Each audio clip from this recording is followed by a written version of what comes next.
Гутен Морген, дороженьки, с вами Ян Калка, синее настроение, и сегодня я определю для себя самый вкусный пилснер в немецком стиле. Видео заранее не планировалось, пока в Минск не приехала это. Это Paulaner Pils. В соперниках у Полика мной любимый Евер, а также Радебергер Пилснер. Любимое пиво сами знаете кого. Но от этого оно не становится каким-то зашкварным. Оно в этом не виновато.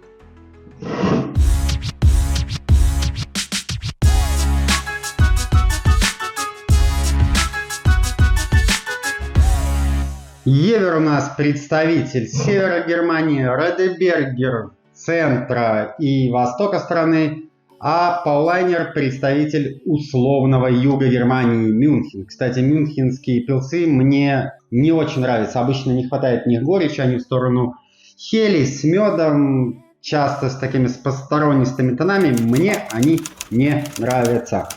Что ожидаем? Ожидаем яркий аромат, травянистый, средний-высокий карбон, хороший баланс, сухую сторону.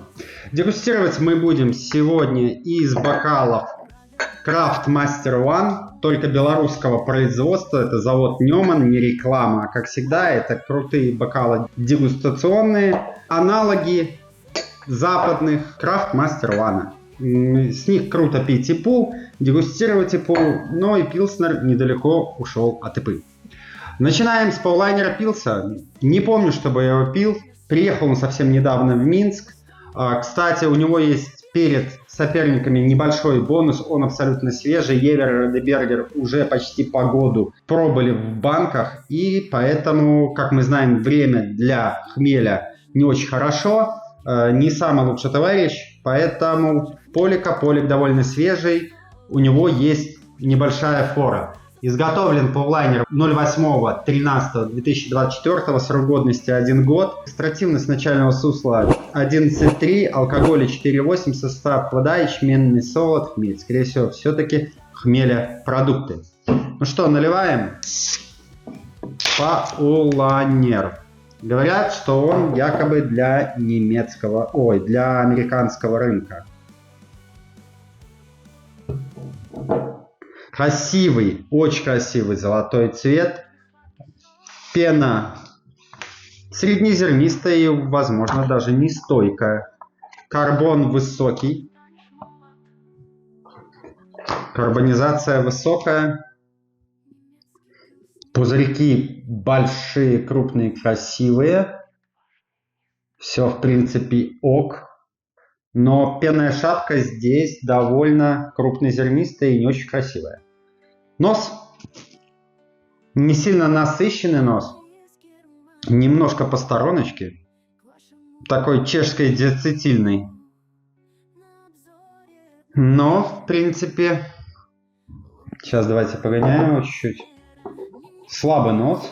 Сравнительно. Но чуть-чуть есть все-таки вот эта южная медовость. Не совсем юг, конечно, Мюнхен, но это все-таки места пшенички. Да, есть чуть-чуть вот эта медовость.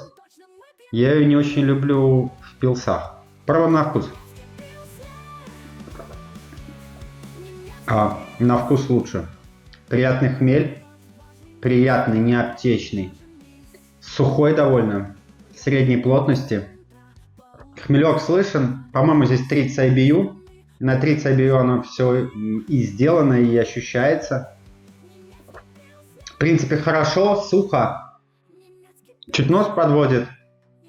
Вот сейчас пена ушла, немножко спиртозности вышло в носу. В целом хорошо, питка. Хмель не аптечный, приятный, уходит. Секунд 10-15, остается чуть-чуть горчиночки на кончике языка и сладость солода. Хотя я бы не назвал бы полнотелым, он и не должен быть полнотелым, он должен быть питким. Это средней плотности пива. Все ок. Ок. По стоимости, я не помню, я вставлю, рублей 7 он, наверное, стоит. Дороговато, конечно, но это пить можно и нужно. Это хорошо. Это хорошо. Единственная проблема с пенкой мы видим. Paulaner хорошо. Дальше. Давайте, наверное, Радебергер возьмем. Редебергер. Кстати, и Редебергер, и Евер, вернее, Евер принадлежит, пивоварня Евер самого севера Германии принадлежит Редебергеру, если кто-то не знал. Поэтому у них и срок годности повыше. Он одинаковый, там, по-моему, 14 месяцев. Итак, что имеем? Пиво Редебергер Пилснер. Изготовлено 04.12.2023, то есть 10 месяцев назад. Срок годности до 04.03.25, то есть 15 месяцев. Такой же срок годности и у Евера повышенный. В составе вода, ячменный солод и хмель, экстрактивность 11,64, алкоголь 4,8. Ну, во-первых, тут не хмель, а хмелепродукты. Если зайти на сайт Редебергер, там видно, что это гранула. Никакой не хмель, а у нас это называется хмелепродукты. Но писать контратикетки наши импортеры не умеют. Кто смотрел прошлый шорт по паулайнеру Oktoberfest, то там также экстрактивность вместо 13,7 было написано на полике 12. Как выбрать здесь 12,6? Наверное, по-моему, Лиска Плюс, да, импортер полика, наверное, только Лиска Плюс знаю. В общем, не всегда наши импортеры правильно пишут информацию на налепках, на контратикетках. Скрываем Редебергер. Я уже сказал, что это нашумевшее пиво, которое любит один интересный человек. Ну, здесь все интереснее, давайте честно. Здесь все интереснее по пене. Не я так налил, это просто пена более мелкозернистая, более плотная. Пиво, кстати, более светлое. Карбонизация чуть меньше средняя. Пузырьки довольно быстро поднимаются. Все. Ну вот, смотрите. То есть разница на лицо. Давайте даже полика добавим. Неаккуратно нальем. Вот неаккуратно наливаю. У полика, да, больше. Вот, кстати, сейчас уже немножко пенка. Нет, все равно у полика сходит, видите? Быстро сходит пена. Но здесь прям стоит. Сейчас попробуем пробиться через пышную шапку. Мелкозернистую довольно. Здесь, да, здесь больше хмель слышен. Более свежий, травяной, луговой. Насколько я помню, здесь 4 вида хмеля, либо у Евера 4 вида хмеля, смесь. А здесь вроде как один Халлертау. Обратно же, это не факт. Это все домыслы, это то, что пишут маркетологи. А им как бы верить нельзя. Ну вот смотрите, пенная шапка, ну прям пипец. Да, хороший нос. В отличие от полика, здесь нет медовых, хелесных этих тонов. Нету. Это очень чисто. Очень чисто, пробуем на вкус. Блин, это лучше. Ну, кстати, почему-то хмеля здесь меньше слышно. Он более солодовый, более полнотелый. Хмель более сбалансирован здесь. То есть здесь пустотеленько и хмель выпирает. Да, а Редебергер более забаланшенный. Более солодовый. На послевкусие остается не горечь хмеля, а именно сладость. Сладость солода. Хмелек есть на послевкусие, но быстро довольно уходит. И я не помню, у кого-то 33, у кого-то 30 IBU. Но по факту ощущается, здесь не ощущается даже 30 IBU. Здесь это как хороший, очень хороший лагерь. Плотный, прям вкусно. Он полнотелый, приятный, без посторонних каких-либо, очень чисто сваренный. Не выбивается ни в носу, нигде, но и видно, что я уже его прям начал пить. Он вкусный. Что говорить? Я писал сегодня в телеге, вчера в телеге, что сегодня будет вкусный обзор, наконец-таки. Ладно, это очень хорошо, это баллов 8-9. В сравнении полик проиграет баллов 7 в лучшем случае, наверное, 7-8, нет, 7, наверное. Ладно, Евер. Я напоминаю, что Редебергер, кстати, может быть, горчинка здесь ушла и нос немножко, потому что уже почти год пиву, полик свежий. Поэтому, возможно, недостаток горечи, на мой вкус, у Редебергера именно из-за старости. Евер, самый старый, кстати, изготовлен 10.10.23, практически год назад, срок годности до 10.01.25. составе у нас, как всегда, вода, ячмень, солод, хмель, дрожжи, алкоголя 4,9, аттрактивность начального сусла 11,3, самый неполнотелый. Ну и получается самый выброженный. Ну и тут как бы вопросов нет. Кто смотрел обзор Евер против Даба, поймут. Но здесь, блин, вот даже Радебергер тут у Евера посасывает. Похожие пенные шапки, понятно, от одной, по сути, материнской пивоварни Радебергера. Понятно, что она подсосала там практически все самое крутое, что было у Евера. Но Евер это Евер. Евер это Евер. По цвету они очень похожи все. Сейчас. Да, Евер даже может быть чуть светлее. Да нет. По цвету они все окейные. Без карамельных вот этих темных засветов. Но... Так, пробуем.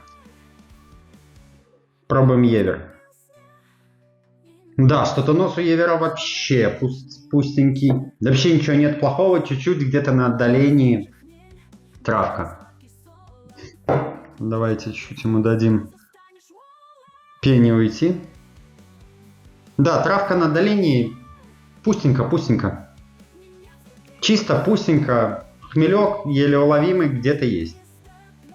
Ничего плохого, ни медовых, ни каких-то тонов, ни скунса, ничего засвета нет. Специально брал банку, чтобы этого не было. Потому что Евер часто выпускается в 0,33 бутылке зеленого цвета. Хорош. Я даже не знаю, что. Не с одной ли они ЦКТ? У меня вопрос. Нет, не с одной. Сейчас расскажу про Евер. Чисто, очень чисто, мягкий, также более солодовый, более забаланшенный, нежели Полик. Немножко по хмелям они отличаются с Радебергером, мне кажется. Тут такой более травянистый, вот сейчас ушла пена, более травянистый, более такой вот немецкий. Здесь вот зеленая трава, только скошенная. А здесь уж что-то такое приятное, сладкое, именно от хмеля, сладкий хмель. И какой-то специфический хмель, если не знаю, что перле, не перле, точно не магнум, который дает что-то вот такое, какой-то нюанс, который я не могу уловить у Евера, и этот нюанс мне нравится очень сильно. Возможно, какой-то в носу что-то немножко, ну нет, блин, это очень круто. В общем, давайте долго не будем размусоливать. Итог. Новинка от Paulainer. Ну, это не новинка, но вообще новый для меня вариант пива Paulainer Pils. Если честно, не удивил. Ну, обратно же смотрите, да? Пенные шапки стоят, тут отсутничает. Не удивил, приятно. Покупал ли бы я его? Да нет. Если есть на полках рядом Радебергер и Евер, нет. Ни в коем случае. Никак. Он пустотел, и вот эта вот горчинка чуть-чуть не забаланшен. Но хороший, он вкусный. Я ничего не могу сказать. Полик хороший. 7 баллов. Радебергер. Давайте еще раз обновимся. Чуть-чуть он больше солодовия, чем Евер. Тоже чистенький, 9. И Евер. Блядь, ну Евер, ну что, в аромате какой-то хмель, либо смесь хмелей, это прям вкусно, хочется лакать его. Давайте Евер я подниму с прошлых 9 до 9,5. Десятки, конечно, не пил с нарурку, но десятки не затягивать, но 9,5. Это первое пиво на канале, которое будет с 9,5. Вот такой обзор, хороший обзор. Все это пиво допьется, выпьется. Это все очень вкусное пиво. На мой взгляд, это одни из лучших представителей немецких пилсов. Моя теория насчет того, что юг немножко не очень умеет и любит пилсы, немножко подтвердилась. Все-таки северяне, жители Востока, больше умеют в пилс, нежели представители Мюнхена, Баварии и так далее. Всем пока! На этом обзор закончен. Подписывайтесь на канал, ставьте лайкосы. С вами был Ян Калка. До новых обзоров. Бай-бай!